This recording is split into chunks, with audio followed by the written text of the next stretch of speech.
Bon, faut qu'on parle. Ce soir, c'est le big game, c'est le big match, c'est tonight. Paris contre Atalanta, retour de la Ligue des Champions. C'est tout ce qu'on espérait parce que le championnat de France, c'est sympa, mais nous, on vibre surtout pour la Ligue des Champions. Surtout depuis qu'on l'a gagné, n'est-ce pas? En attendant, j'espère que vous avez kiffé la vidéo sur Luis Campos et son interview. Il y avait plein de choses croustillantes. N'hésitez pas à aller les regarder. C'était celle juste avant. On revient au match. Première info, apparemment, Kvaratskhelia n'est pas encore remis de sa blessure et risque d'être incertain pour ce soir. On s'en doutait de toute façon. Vu tout ce qui se passe au club, c'est sûr qu'ils vont prendre des précautions et qu'ils vont pas le balancer dans le grand bain pour qu'il se fasse vraiment mal et qu'on le perde pendant 2 mois. Donc ce soir, au parc, qu'est-ce qu'on attend? On attend un bête de match, on attend de rentrer dans la compétition véritablement sérieusement et on espère surtout que Barcola va continuer sur sa lancée parce que, Bradley, il est super en forme. On a retrouvé le Bradley de la saison dernière et ça fait hyper plaisir, surtout à un moment où il nous manque des joueurs devant à cause des blessures. Donc, Bradley, on espère un grand match de ta part. En ce qui concerne la défense, on n'a pas encore la composition, mais j'ose espérer que Marquinhos va faire son retour. Pacho sera aligné à côté de lui.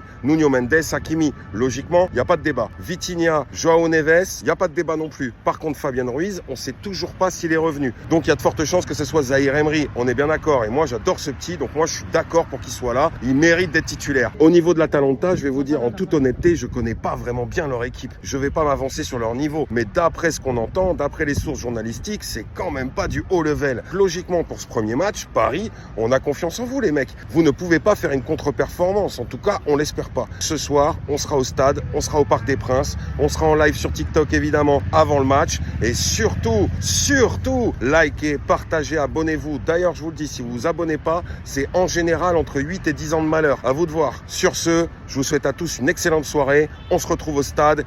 Forza Paris!